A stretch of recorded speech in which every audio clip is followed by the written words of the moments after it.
창세기 18장 10절에서 22절까지 보겠습니다.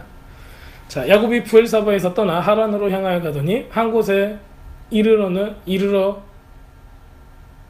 해가 진지라 거기서 유숙하려고 그 곳에 한 돌을 가져다가 베개로 삼고 거기에 누워 자더니 꿈에 본즉 사닥다리가 땅 위에 서 있는데 그 꼭대기가 하늘에 닿았고 또 본즉 하나님의 사자들이 그 위에서 오르락내리락 하고 또 본즉 여호와께서 그 위에 서서 이르시되 나는 여호와니 너의 조부 아브라함의 하나님이요 이삭의 하나님이라. 네가 누워있는 땅을 내가 너와 네 자손에게 주리니 내 자손이 땅의 티끌같이 되어 네가 서와 동과 북쪽과 남쪽으로 서쪽과 동쪽과 북쪽과 남쪽으로 퍼져나갈지며 땅의 모든 족속이 너와 내 자손으로 말미암아 복을 받으리라. 내가 너와 함께 있어 네가 어디로 가든지 너를 지키며 너를 이끌어 이 땅으로 돌아오게 할지니라. 내가 네게 허락한 것을 다 이루기까지 너를 떠나지 아니하리라 하신지라. 야곱이 잠에 깨어 이르되 여호와께서 과연 여기 계시거늘 내가 알지 못하였도다. 이에 두려워하여 이르되 두렵도다. 이곳이요 이것은 다름 아닌 하나님의 집이요 하늘의 문이로다 하고 야곱이 아침 일찍 일어나 베개로 삼았던 돌을 가져다가 기둥으로 세우고 그 위에 기름을 붓고 그곳의 이름을 베델이라 하였더라. 이 성의 옛 이름은 루스더라. 야곱이 서원하여 이르되 하나님이 나와 함께 계셔서 내가 가는 이 길에서 나를 지키고 먹을 떡과 입을 주시어 내가 평안히 아버지의 집으로 돌아가게 하오시면 여호와께서 나의 하나님이 되실 것이요 내가 기둥으로 세운 이 돌이 하나님의 집이 될 것이요 하나님께서 내게 주신 모든 것에서 10분의 1을 내가 반드시 하나님께 드리겠나이다 하였더라. 아멘. 네, 오늘 우리가 읽은 것은 창세기 28장에 야곱이 돌베개를 베고 하나님을 만나는 장면입니다. 좀 유명한 이야기죠. 웬만한 사람들은 다 야곱의 돌베개, 그 사다리, 야곱의 사다리, 오르락내리락하는 이 장면을 연상할 수 있을 만큼 많이 알려져 있는 구절입니다. 이야기. 그래서 이 이야기를 우리가 오늘은 좀 잘 분해해 보면서 도대체 어떤 인포메이션을 우리한테 주고 있는가, 그리고 영적으로 우리가 이 안에서 캐치해야 될 게 무엇인가. 자, 오늘 본문을 읽어보면요, 그 창세기 28장 10절에 보면은 야곱이 브엘사바에서 떠나 하란으로 향하여 가더니, 보통 우리가 그 이 이야기를 볼 때 전혀 신경 쓰지 않는 단어예요. 야곱이 브엘사바를 떠나서 하란으로 향하여 가더니, 이 한 구절을 읽고 여러분들은 어떤 스토리를 빼낼 수 있을까요? 도대체 무슨 상황인가 알 수 있어요? 보통 우리들이 성경을 읽을 때 이 구절 한 구절을 읽고 그래서 왜 이게 무슨 의미가 있지? 이렇게 반문할 수가 있어요. 왜냐면은 지금 창세기 28장 10절부터 새로운 이야기가 시작되는 거나 마찬가지예요. 그러니까 문단을 나눈다면은 창세기 28장 9절까지 읽는 거고 10절부터는 다른 이야기가 되는 거죠. 자, 그런데 다른 이야기가 새롭게 됐다. 이제 우리도 보통 글쓰기를 한다면은 맨 첫 문장이 굉장히 중요한 문장인 거예요. 거기서 이제 전체 포괄적인 어떤 그런 인포메이션을 주게 되는 거죠. 그렇다면은 이 첫 문단이 시작되는 이 첫 문장이 요거예요. 야곱이 브엘세바를 떠나서 하란으로 향하여 가였다. 그래서 이제 유대인들이 입고 있는, 매 주마다 입고 있는 토라 포션에 이번 주에 읽는 거에 제목이 있어요. 제목이 뭐냐면은 바예째예요. 바예째. 그가 갔다. 그 점은 라칼라카 있었죠. 아브라함이 본토 치즈 아비 땅을 떠나서 갔다 할 때도 비슷한 이야기가 나와요. 여기서도 야곱은 뭘 했어요? 갔다예요. 가더니, 하란 향하여 가더니, 이 구절이 나왔어요. 이게 굉장히 우리한테 치명적이에요. 왜냐면 우리는 이거를 중요하다고 생각해 본 적이 한 번도 없기 때문에. 근데 이 단어가 굉장히 중요하게 여기서 드러나고 있어요. 바예째라는 단어로 시작을 하고 있습니다. 의미는 그는 갔다. 어디를 향해서? 하란을 향해서 갔다. 여기서 사용된 어근은 뭐냐면은 야자예요. 야자. 가다, 나오다, 가져왔다, 뭐 앞으로 출발, 앞으로 나가다.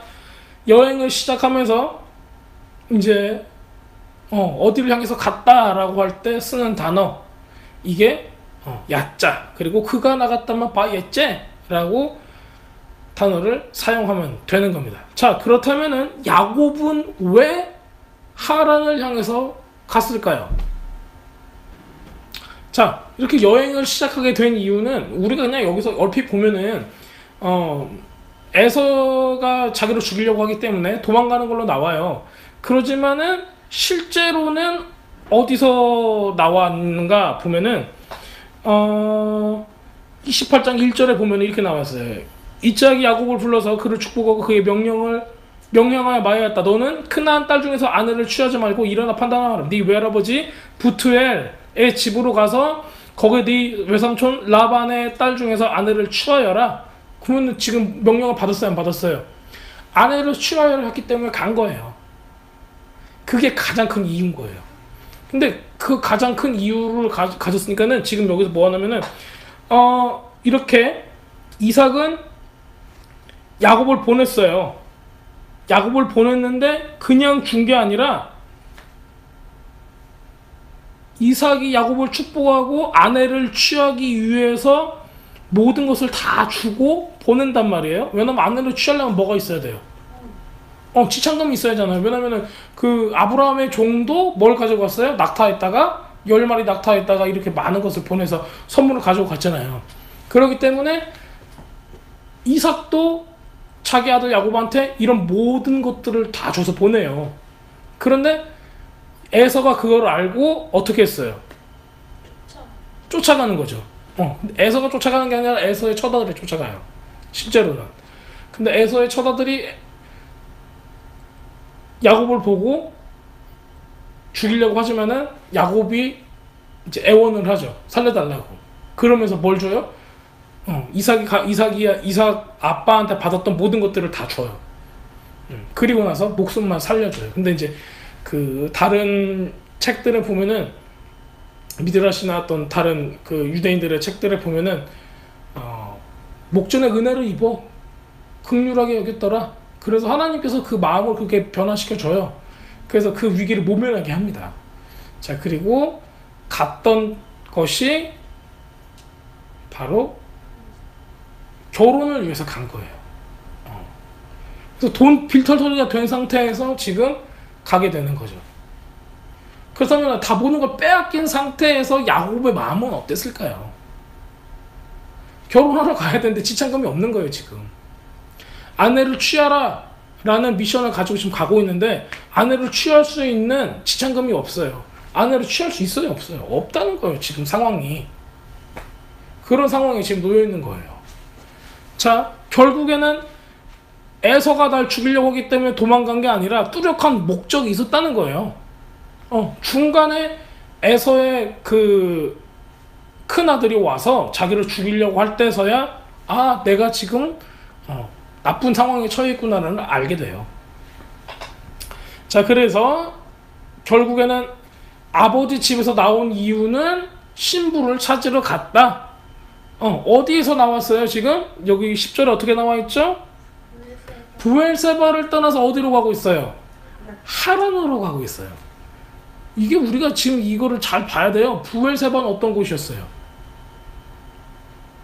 브엘세바는 어떤 곳이에요? 이삭이 있는 곳이잖아요. 이삭이 있는 곳. 여기는 어떤 땅이에요? 약속의 땅이고 언약의 땅이고 하나님께서 주시고자 하는 바로 그 땅인 거예요. 근데 목적지는 어디예요? 하란이에요. 하란은 누가 나왔어요? 거기서? 아브라함이 나왔던 땅이에요. 그럼 다시 돌아가는 거죠. 지금 그 구도를 알아요. 근데 뭐 때문에 돌아가는 거예요? 아내를 취하려고. 지금 잘 보세요. 약속의 땅.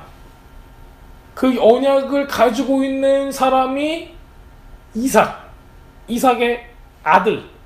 이삭의 아들이 언약의 땅을 떠나서 어디로 가야 돼요? 하란으로 가요. 어디예요? 죄악이 있는 곳. 이곳으로 가요. 누구 때문에? 신부 때문에 가는 거예요. 신부 때문에 가서. 그래서 신부를 데리고 나오는 거예요. 자, 이 그림이 좀 그려지세요? 그랬던 이 그림이 그려지고 나면은 와, 이거 하나님께서 이 그림 하나만으로도 하나님이 하나님의 아들을 보내어 세상으로 보내어 신부를 취해서 다시 약속의 땅으로 들어오게 하시는구나 라는 그림이 딱 그려져요. 그럼 오늘 설교 끝이죠. 그렇죠. 그래서 어떠한 상황 가운데 어떻게 예수님께서 이 땅까지 내려오셔서 예수님의 신부를 취해 가시는가가 이 야곱의 생애를 통해서 시작이 되는 거예요. 그려지고 있는 거예요. 그 그림자로 우리가 볼 수가 있는 거죠. 그래서 이렇게 숨겨진 컨셉들이 우리한테 계속 나오고 있어요. 그래서 어떨 때는 우리가 그 요한복음, 우리가 이번 주에 읽었던 요한복음 1장 51절에 나다니엘이 그 예수님을 만나잖아요. 그래서 예수님께서 이렇게 얘기했을 때 그 인자가 오르락내리락 하는 거를 너희가 볼 것이다라고 얘기했던 거가 지금 여기에 야곱의 사다리하고 연관이 되는 거예요.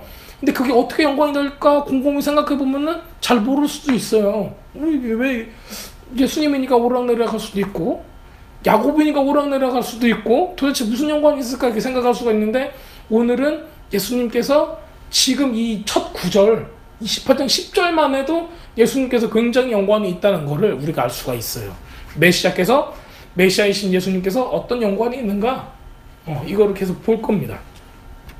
그래서 부엘셰바에서 하단으로 갔다. 약속의 땅, 언약의 땅에서 다시 세상으로 갔다. 누구를 위해서? 신부를 다시 되찾기 위해서. 신부를 찾기 위해서. 자, 부엘셰바, 지난번 어저께도 얘기했죠. 베에르 하면은 뭐라고 했어요? 우물.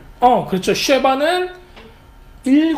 그래서 7개의 우물. 또 쉐바는 또 어떤 걸로도 어근을 삼을 수 있냐면은 7 말고도 맹세, 언약으로 삼을 수 있어요. 그래서 언약의 우물이라는 뜻을 갖기도 해요. 7개의 우물이라는 뜻도 갖기도 하고요. 이 두 가지 다 가지고 있어요. 7이라는 것은 또 뭐하고 연관이 되어 있겠어요? 안식이라고 연관이 되어 있어요. 안식일은 뭐예요? 완전하니까는 샬롬하고도 연관되어 있고 결국에는 이 7이라는 숫자는 우리를 어떻게 구하겠다? 완전하게 구원하시겠다.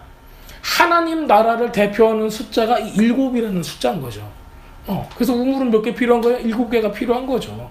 7개를 파야지 완전하게 우리가 구원, 하나님 나라 가운데 참여할 수 있는 그리고 그것이 언약의 우물이 된다면은 바로 그 하나님 나라가 우리한테 주어진 하나님의 언약, 하나님의 변함없는 약속이다. 이거를 우리가 알게 된다는 것입니다.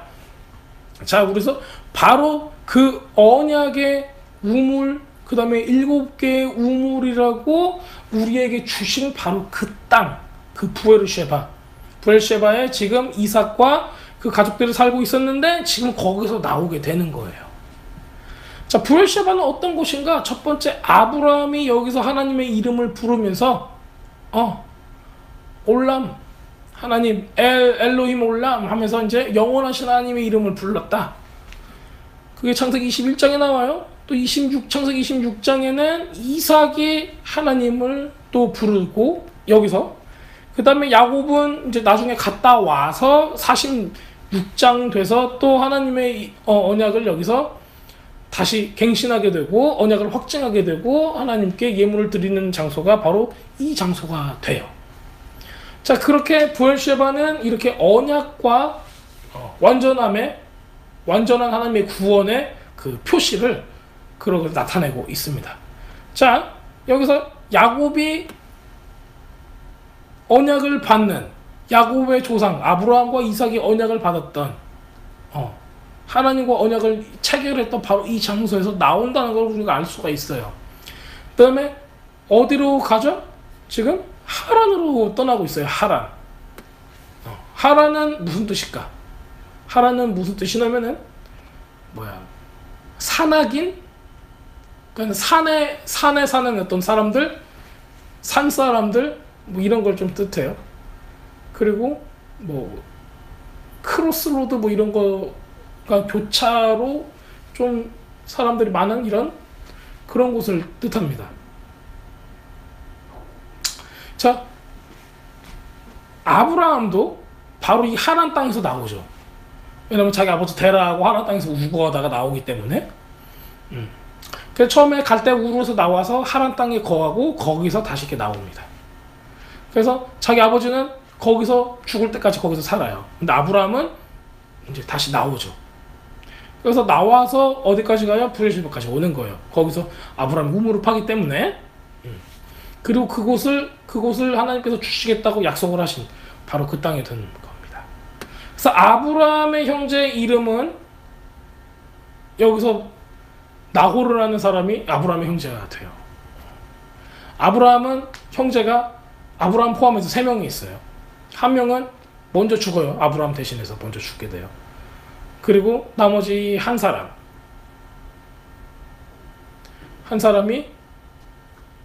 끝까지 살게 되죠. 자, 그래서 나호르에서 라반, 그 다음에 리브가 이렇게 그 자손들이 나오기 시작을 해요. 그래서 이 지방은 아수르의 옛날의 수도였고, 그 다음에 이것을 지도상으로 보면은 지금 부엘셰바가 여기 있어요. 부엘셰바가 여기고, 살짝 올라가면 베델이 나오고, 살짝 올라가면은 예루살렘이 나와요. 그 다음에 쭉 올라가면은 이제 이 장소 하란이 나오는 거예요. 그 여기 유브라테스 강이 있고 거기로 더 올라가야지, 그 강을 건너야지 그 장소 하란이 나와요. 굉장히 위에요. 그래서 이제 바로 옆 동네가 아니다. 아브라함이 나왔던 장소이기 때문에 굉장히 북쪽에 이 유브라테스 강 위쪽으로 있는 거예요. 그러면 반대로도 올 때도 어떻게 오겠어요? 여기를 다 건너고 오는 거예요. 유프라테스 강 건너고 또 요단강 건너고 해야지 원래 그 자기 조상, 그 아버지가 기거했던 이삭이 있던 바로 그 땅까지 내려올 수가 있는 거예요.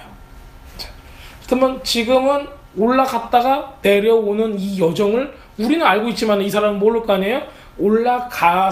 올라가는 길, 거의 시작하자마자 나오는 길이에요. 그 길에 지금 하나님을 만나는 거예요. 다 가서 만난 게 아니라 언약의 땅에 지금 아직 예루살렘만큼도 못 올라갔어요. 그 전에 이제 하룻밤 자는데 거기서 이제 하나님을 만나게 되는 겁니다. 우리가 이제 이게 중간에 어떤 지역에 이르러서 돌베개를 펴고 잤다 하는데 우리 느낌은 벌써 부엘사바로 이미 다 떠나고 아주 멀리 간 다음에 하나님을 만난 걸로 우리가 좀 기억할 수 있는데 그러지 아니하고 이 땅은 아직도 언약의 땅 가운데 있는 거예요. 바로 그 가나안 땅 있는데 지금 아직도 그 상태에서 하나님께서 다시 언약을 확증하시는 겁니다. 자, 에서한테 목 쫓겨가지고 목숨을 부지하러 나오기도 했지만은 실제로는 신부를 데려오는 것이었다는 걸 우리가 잊지 않아야 하고요. 예수님의 이런 그 모습을 우리가 여기서 볼 수가 있습니다. 그리고 실제로 야곱은 잠자면서 무엇을 봤나? 예수님을 본 거나 마찬가지예요. 왜 그런가 우리가 좀 같이 나눌 거예요. 야곱은 이 체험을 통해서 아주 달라져요. 굉장히 성숙하고 아주 깊은 깨달음을 얻게 되는 겁니다. 야곱은 어떻게 우리가 불렸죠? 온전한 사람, 조용한 사람이 온전한 사람, 마음이 완벽한 사람, 온전한 사람이라고 그랬죠. 그 장막 안에 거했다라는 무슨 뜻이라고 그랬죠? 하나님의 말씀을 연구했던 그런 사람이었다라고 우리가 볼 수가 있어요. 근데 이 사람이 그렇게 하나님의 말씀을 공부하고 하나님에 대해서 알았지만은 체험하지를 못했어요. 근데 여기서부터는 엄청난 체험이 지금 시작되고 있습니다. 자, 야곱이라는 야곱은 이름 뜻이 뭐죠? 뒤꿈치를 잡는 사람, 뒤꿈치를 쫓는 사람. 그렇다면 하나님의 축복을 쫓는 사람이라는 뜻이에요. 자, 여기서 이름이 뭘로 바뀌죠? 나중에는 이스라엘로 바뀌어요. 누구하고 싸우고 나서? 천사하고 싸우고 나서 이스라엘로 바뀌어요. 이스라엘은 무슨 뜻이에요? 너가 하나님과 겨루어 이겼다라는 뜻이에요. 무엇을 위해서 겨뤘어요?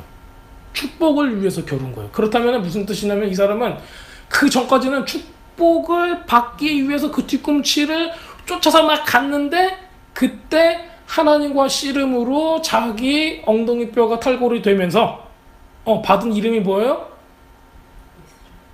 야, 이제는 이스라엘이야. 이제는 너는 축복을 받았어.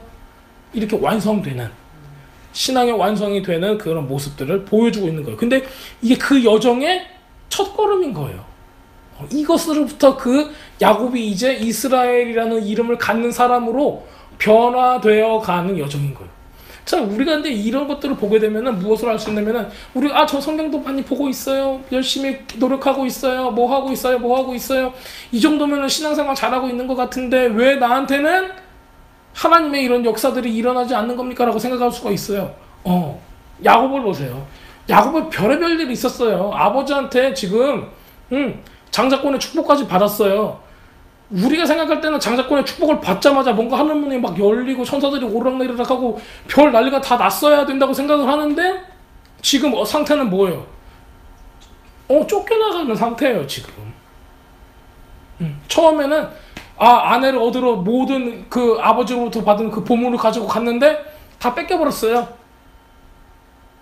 종도 없어요. 자기 하인도 없어. 혼자 가는 거예요 지금.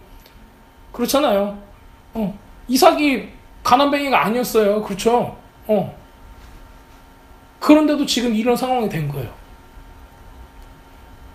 자, 우리가 진짜 하나님을 알고 하나님의 말씀을 공부했고 하나님의 축복을 받겠습니다라고 한 사람은 꼭 거쳐야 되는 게 이거예요.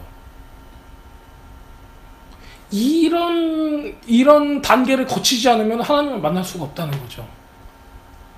추운 밤 모든 걸 다 뺏겨버리고 돌을 베개로 삼고 누워야 돼요. 그래야지 하나님을 볼 수가 있는 거죠. 내가 뭐 했더니 굉장히 나는 내 삶은 승승장구하였다, 이런 사람은 하나님을 만날 수 있는 기회가 있을까요? 대개는 없어요. 근데 우리는 이런 야곱의 삶을 통해서도 알 수 있듯이 이런 어려운 시간들을 통해서 하나님을 만나게 되는 거예요.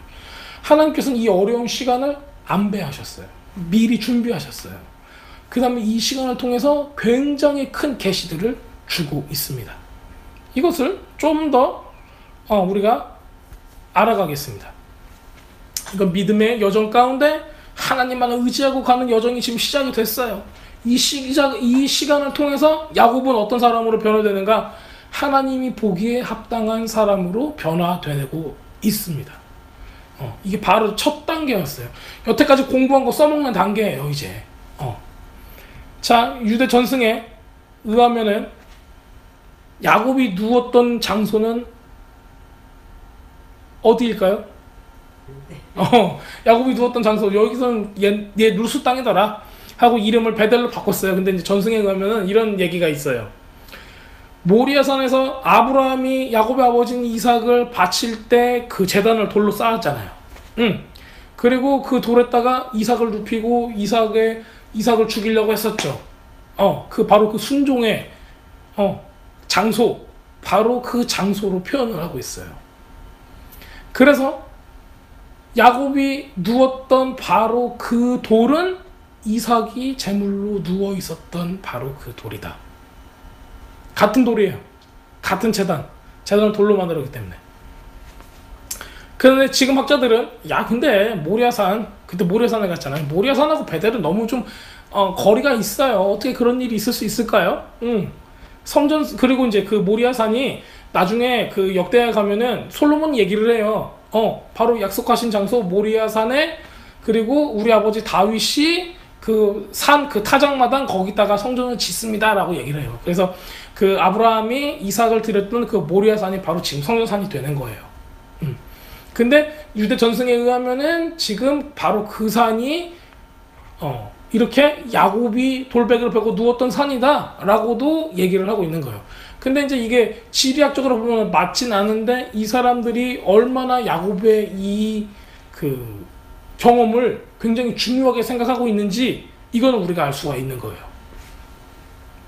자, 여기서 야곱이 누웠다라는 거는 이스라엘 사람들이 생각하기로는 이삭이 하나님 앞에 제물로 누워졌던 거하고 동일하게 생각하고 있다는 거예요. 이것을 통해서 보면은 모든 걸 다 뺏기고 죽은 자와 같이 돼서 하나님 앞에 누워 있었던 것, 이것으로 지금 보고 있는 것입니다. 자, 우리가 돌, 반석 이런 거 하면 생각나는 게 뭐죠? 돌, 반석. 이게 돌과 반석에 대한 이 테마, 띠이 계속 성경에 많이 나타나고 있어요. 목자를 위해서. 또 이스라엘의 반석, 이스라엘의 목자. 이 스톤, 이 돌은 히브리 말로는 에벤이라는 히브리 말이에요. 에벤. 자, 돌, 모퉁이 돌 많이 들어보셨죠? 그 다음에 또 뭐라 그러지 이거? 다림줄로 하는 이 정교하게 깎아진 이런 돌. 모퉁이 돌은 항상 이렇게 반듯해야죠. 수직선 이런 걸로 또 얘기를 하고 있어요. 그래서 이게 어원은 에벤 이게 이제 돌인데 어원은 바나예요. 바나는 건설, 강화, 뭘 구축하다, 재건하다 이런 뜻을 가지고 있어요. 근데 에벤이라는 뜻은 뭐냐면 벤이 뭐예요? 벤? 아들이라는 뜻이에요. 에는 알레프거든요. 알레프는 뭘 뜻하냐면 하나님을 뜻해요. 그러면은 여기서는 son of God이 되는 거예요. 에벤이라는 뜻이. 에벤에셀 하잖아요. 그렇죠? son of God이 되는 거예요. 그래서 하나님의 아들로 돌이 반석이 해석이 돼요. 재밌죠?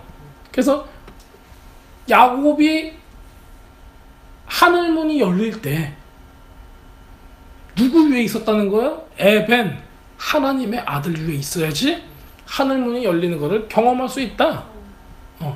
우리가 이 돌이라는 거에 대한 이 고대 사본들이나 이런 거를 보면은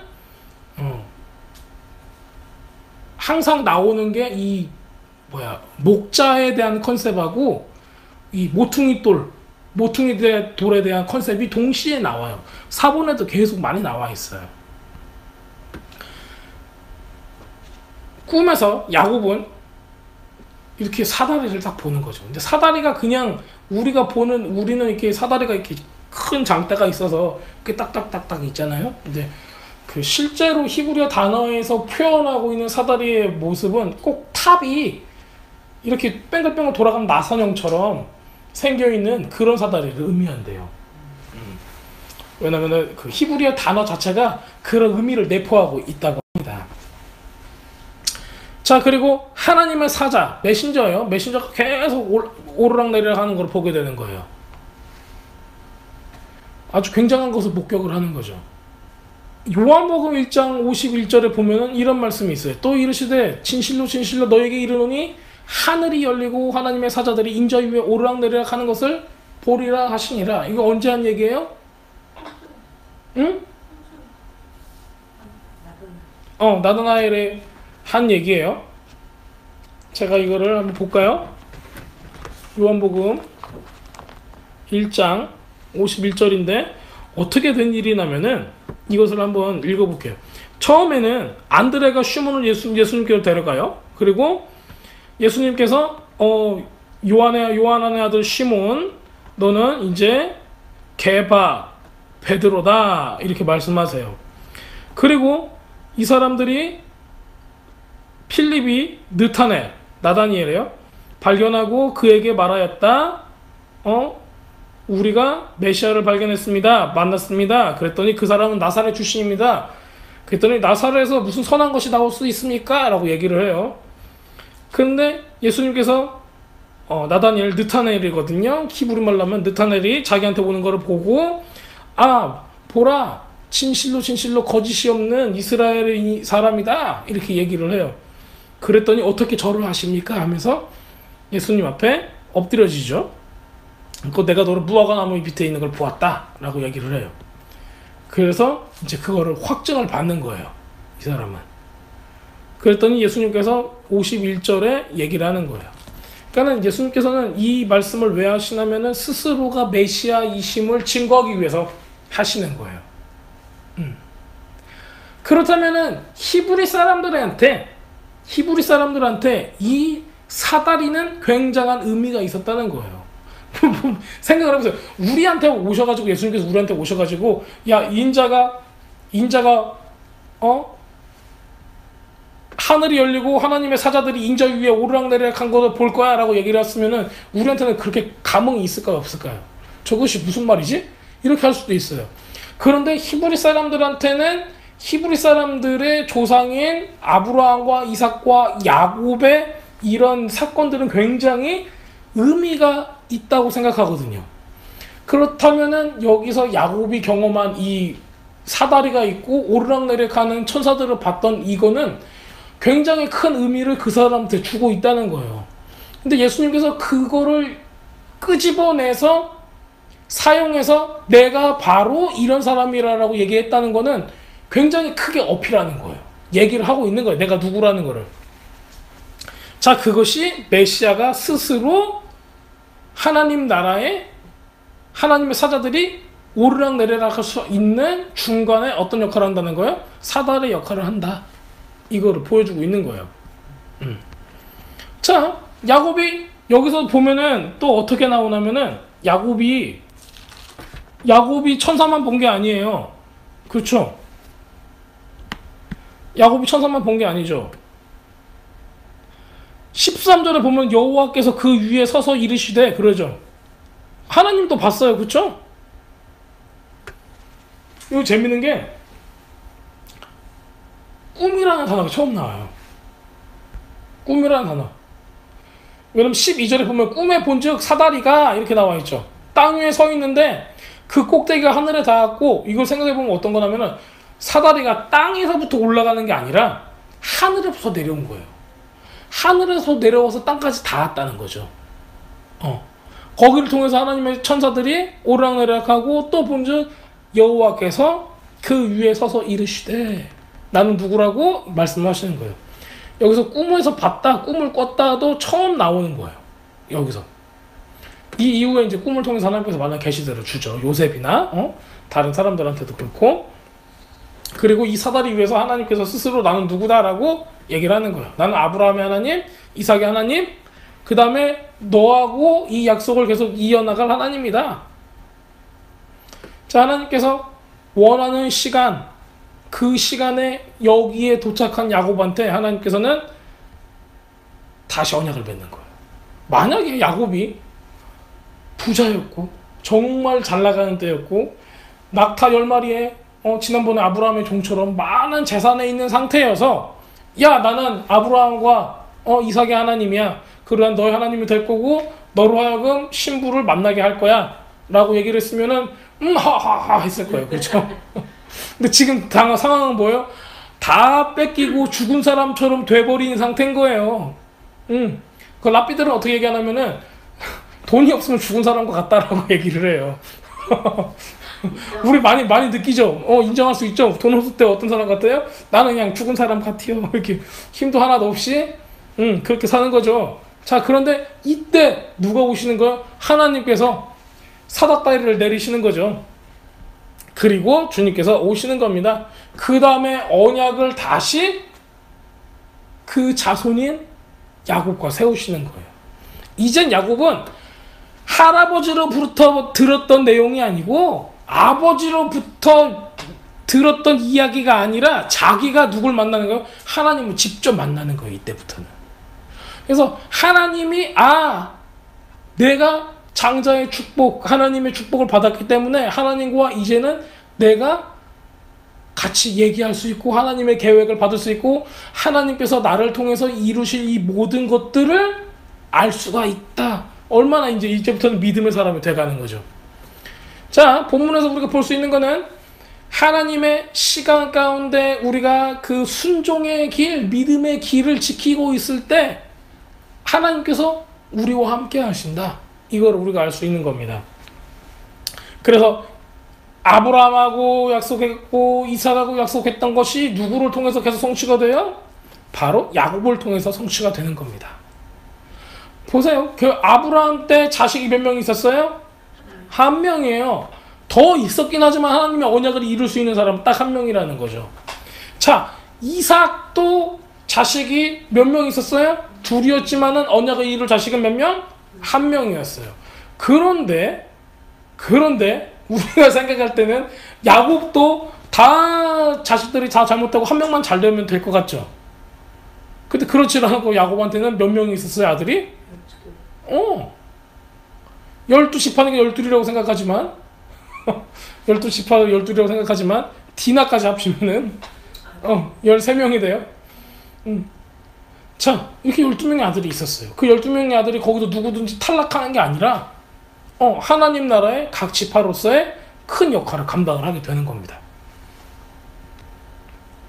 이렇게 하나님께서는 야곱을 통해서 굉장한 일을 펼치시길 시작을 합니다. 바로 그의 첫 단계가 바로 이 사건이에요. 하나님께서는 말씀하시죠. 그 언약에 대해서 내가 어떻게 할 것이다. 그거에 대해서 말씀하시는 거예요. 그리고 그것을 꼭 이루시겠다라고 얘기를 하는 겁니다. 그렇다면 우리가 두려워할 필요가 없게 되는 거죠. 자, 뭐라고 말씀하시는가? 우리가 한번 볼게요.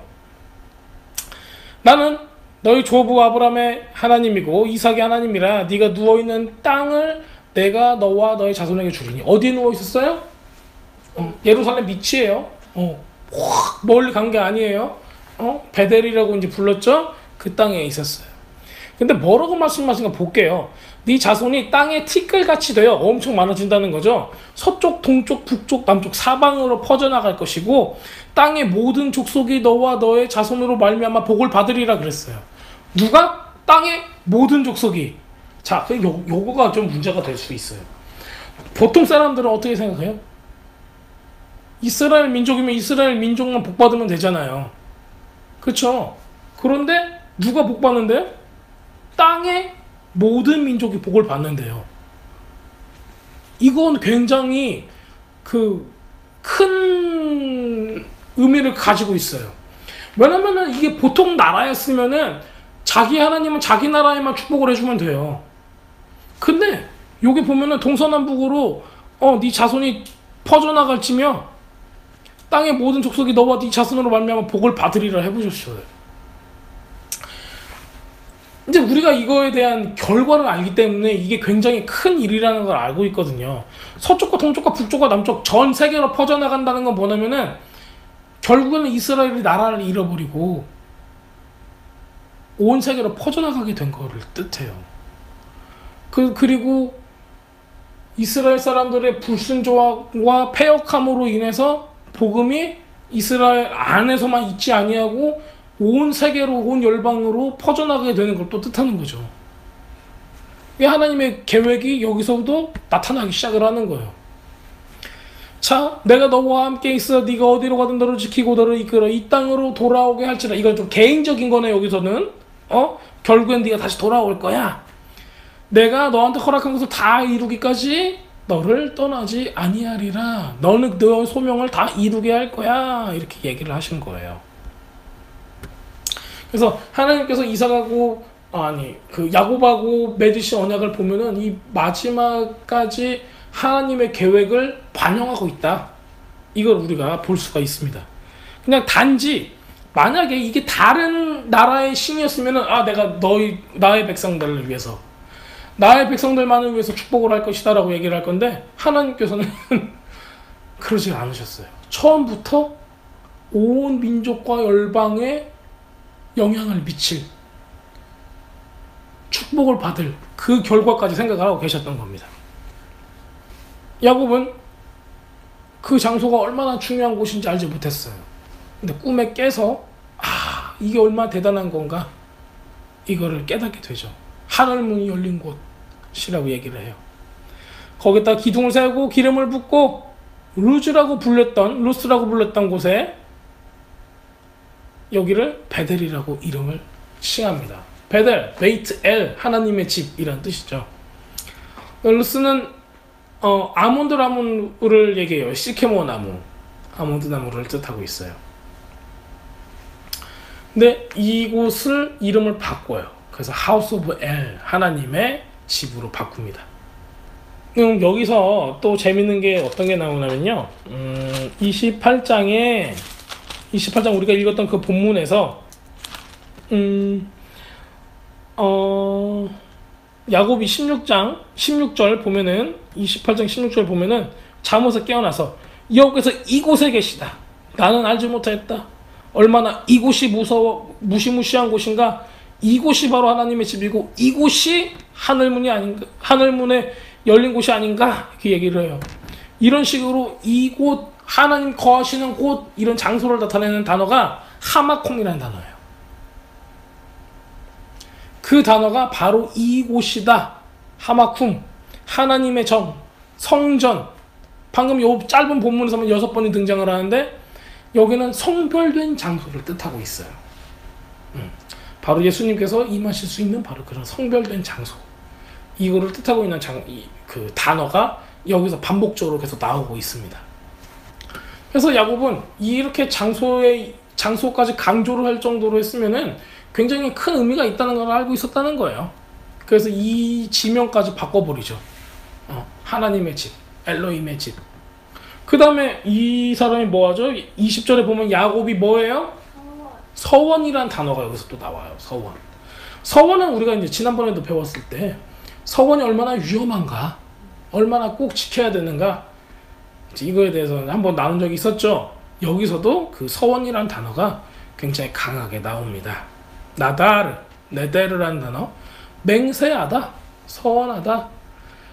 이게 느낌이 뭐냐면은 자기 입에서 나오는 말이 자기를 묶어서 구속하는 거예요. 그런 의미를 가지고 있어요. 자기가 내뱉은 말이기 때문에 묶여버리는 거죠. 근데 이게 하나님 앞에서 정당한 거면은 그것을 다 마칠 때까지 하나님 앞에 모든 것을 다해서 이루어야 되는 거. 이렇게 되는 거예요. 그래서 내가 할 수 없는 일인데 서원을 하면 돼요, 안 돼요? 안 되는 거예요. 그래서 서원이라는 거에 대해서 지난번에 나눴기 때문에 다시 기억이 안 나시는 분은 옛날 설교를 한번 들어보세요. 꼭 이루어야 될, 이행해야 될 약속, 그것을 가지고 있는 것입니다. 그 말에 묶이고 구속되고 거기 꼭 헌신해야 되는 그런 의미를 가지고 있습니다. 그 다음에 여기서 또 얘기하는 게 11조에 대해서 얘기를 해요.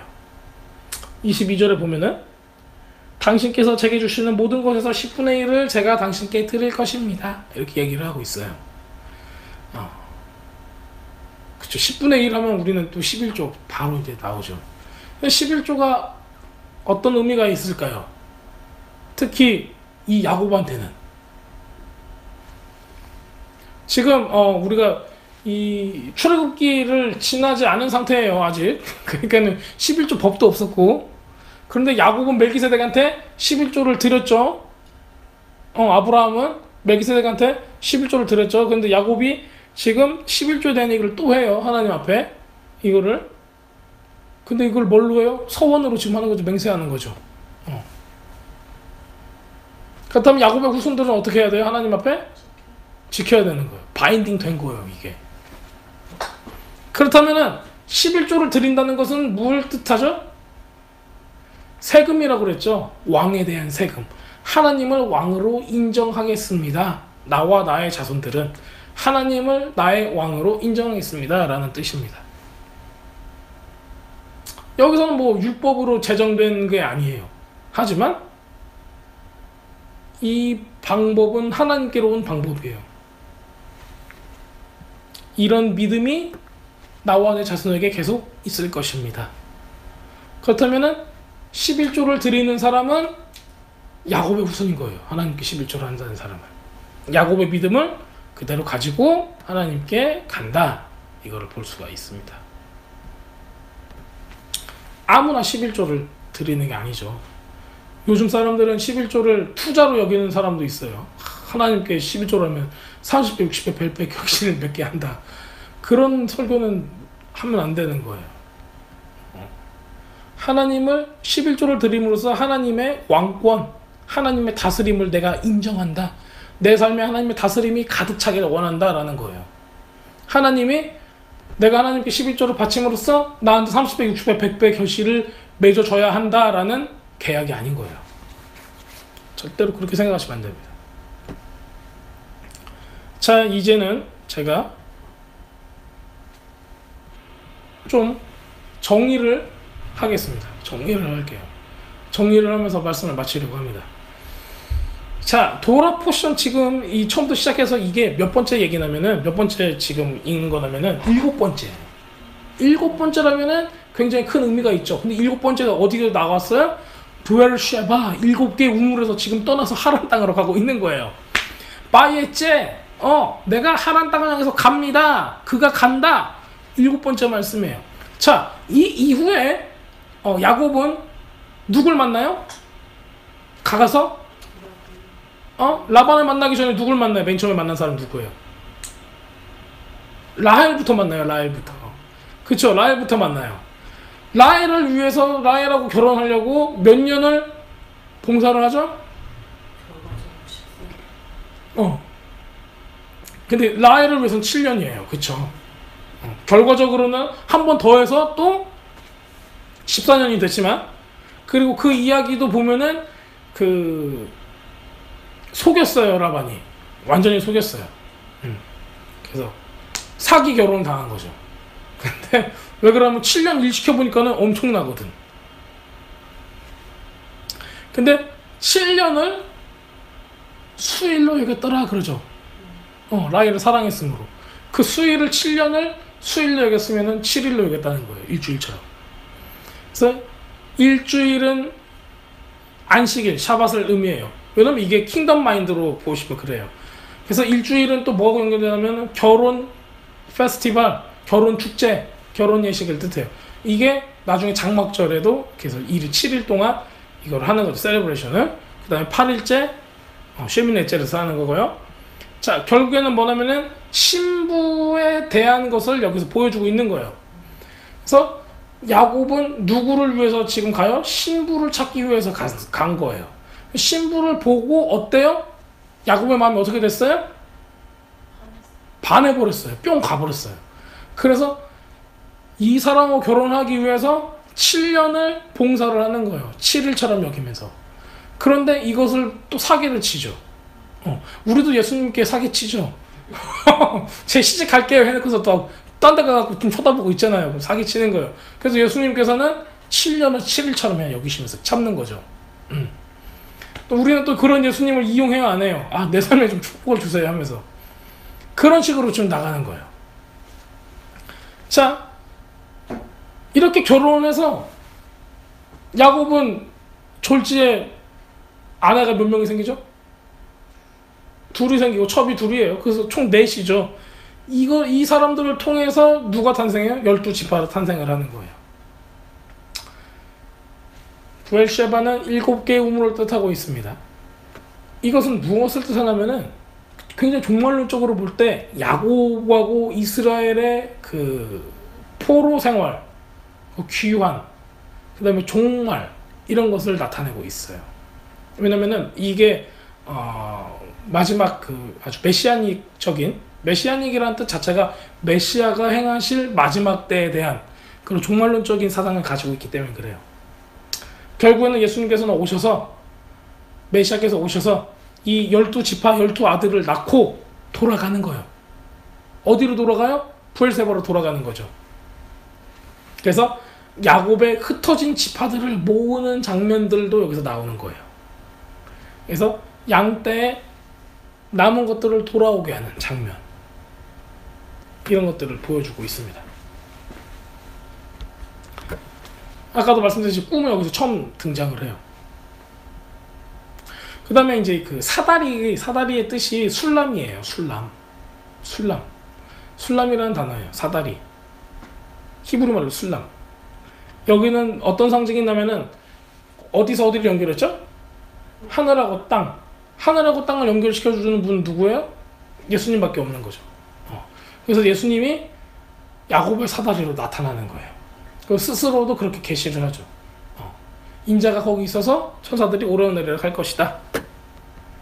그 예수님도 그렇게 하셨죠. 하늘에서 내려오셨고 또 올라가셨어요. 그쵸? 그랬더니 누가 왔다 갔다 했어요? 천사들이 왔다 갔다 했죠. 승천할 때도 천사들이 왔다 갔다 하면서 야 히브리인들아 왜 그렇게 보느냐, 이렇게 올라간 것처럼 또 내려오시리라 하시잖아요. 그쵸? 태어나실 때도 태어났을 때도 천사들이 와서 그 목자들에게 얘기하고 천사들이 또 찬양도 하고 그러죠. 근데 이 술람이라는 사다리라는 단어 있잖아요. 여기 딱 한 번 나와요. 구약에서. 더 많이 나올 수도 있을 것 같은데 딱 한 번 나와요. 그러니까 일부러 여기 뜬 거예요. 의도적으로 한 번이. 하나님의 사자들이 이렇게 나타나고. 그리고 또 재밌는 게 있어요. 이 하나님의 사자들이 나타났어요. 근데 언제 나타나면은 이렇게 야곱이 하란 땅을 향해서 나갈 때 지금 하나님의 천사가 나타났어요. 그렇죠? 사다리 나타나고 하나님 천사가 나타났어요. 또 언제 나와요? 하나님의 천사가 돌아올 때 마하나임 약복강 건너기 전에 나타나죠. 그렇죠? 그래서 하나님의 천사가 하나님의 군대가 와요. 그래서 그 군대가 미리 앞서가요. 왜냐면 에서가 400명을 데리고 죽이려고 오고 있거든요. 그래서 이 천사의 진이 가면서 에서를 무섭게 만드는 거예요. 그래서 에서의 마음이 녹아져서 야곱을 죽이지 못하게 되는 거죠. 실제로 눈에 보였기 때문에 에서의 마음이 녹아졌죠. 눈에 안 보였으면은 아무 그게 없었을 거예요. 그렇죠. 그 얘기는 우리가 좀 이따가 재밌게 또 나눌 수 있습니다. 자, 하나님은 야곱한테 스스로를 또 보여줬어요. 왜냐면 위에 계시면서 난 누구다라고 얘기했기 때문에. 그러면 야곱이 봤던 그거는 우리가 그냥 전래동화처럼 꼭 마치 뭐 호랑이가 쫓아와요 밧줄을 내려주세요 이 정도의 전래동화 내용이 아닌 거예요. 야곱은 그 사다리를 통해서 진짜 하나님 나라를 본 거고 하나님의 계획을 본 건 거예요. 그저 그냥 멋있네 천사가 날개가 몇 개네 이 정도로만 생각한 게 아닌 거죠. 자, 이렇게 스스로를 확증하시고 언약을 확증하셨습니다. 그 다음에 여기서 또 가장 중요하게 여기는 거는 열방을 구원하겠다는 하나님의 의지를 보여줬다는 거죠. 모든 민족을 향해서. 그래서 우리가 바로 이방이잖아요. 접붙임받은 자들을 구원하시겠다라는 의지가 이미 아브라함 때부터 이삭 때부터 야곱 때부터 시작이 됐다는 거예요. 감사하죠. 그 다음에 뭐예요? 여기서 주님께서 뭐라고 말씀하시냐면은 이렇게 복을 받을 것이다 하고 15절에 이렇게 나와 있어요. 보라 내가 너와 함께 있어 네가 가는 모든 길에서 너를 지킬 것이며 이 땅으로 너를 돌아오게 할 것이다. 내가 내게 말한 것을 행할 때까지 참으로 나는 너를 떠나지 않을 것이다 그랬어요. 이게 뭐예요? 하나님께서 이스라엘 너희들이 전부 다 너를 지키고 너희들이 돌아오게 할 것이다 라는 거예요.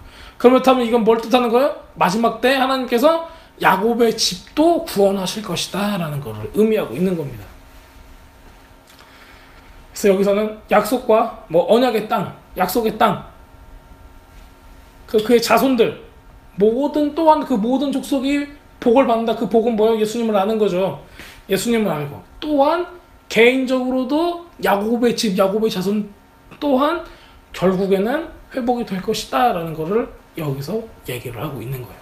그렇다면 지금 이 구절은 그저 지나가는 밤에 베개 벨 게 없고 나는 빌살테가 돼서 돌베개를 베고 자다가 꿈을 꿔가지고 야 신나는 거 좋은 걸 봤다 라고 끝나는 게 아니라 하나님의 마지막 때에 대한 계획까지도 여기서 보여주고 있다는 거예요. 그러면 유대인들은 기본적으로 이게 메시아닉적인 앞으로 올 메시아가 무슨 일을 할 것인가에 대한 굉장히 큰 깨달음과 계시로 이거를 보고 있었다는 거예요. 그러니까 예수님도 그거를 유대인들 사이 가운데 알기 때문에 이거를 나다니엘한테 느타나엘한테 얘기를 하면서 내가 바로 누구다? 메시아라는 것을 간접적이죠 아니죠. 직접적으로 이렇게 얘기를 하고 있는 거예요. 이 구절을 통해서. 이건 굉장히 종말론적인 내용이죠. 그럼 하나님의 계획을 우리가 엿볼 수 있고 그 다음에 야곱이 무엇을 위해 가고 있는가? 신부를 위해서 가고 있다는 거. 그럼 그 신부를 취하고 다시 약속의 땅으로 돌아왔을 때는 어떻게 돼요? 그 소유가 엄청 많아지죠. 이런 것들을 우리가 볼 수가 있습니다. 자, 우리가 이렇게 말씀을 통해서 우리가 볼 때는 믿음을 가져라. 하나님의 계획을 기대해라. 우리의 신앙의 발걸음은 우리의 신앙의 여정은 끝이 아니라는 거예요. 이제 시작인 거예요. 이제 시작. 이제 시작이랬더니 또 기운이 팍 빠진다는 표정을 짓고 있는데 우리한테는 이게 시작이기 때문에 더 소망이 있는 거예요. 이게 끝이라면 얼마나 한숨이 나올까요? 난 해놓은 게 없으니까. 우리 열매를 맺고 싶잖아요. 자, 오늘은 우리가 여기까지 이렇게 배우면서 하나님께서 이끄시는 길을 우리가 어떻게 걸어가고 어떻게 주님을 신뢰할 수 있는 건가, 이 믿음의 여정 가운데 우리가 지금 살고 있는 이 삶 자체가 믿음의 여정이에요. 주님을 섬기겠습니다 라고 우리가 주님 앞에 약속을 하고 그 앞에 서 있는 이상 주님께서 우리를 인도해 주시겠다, 이것을 잘 기억하고 흔들리지 않는 믿음으로 주님을 신뢰함으로 살아가시는 여러분들 되기 바랍니다. 기도하겠습니다.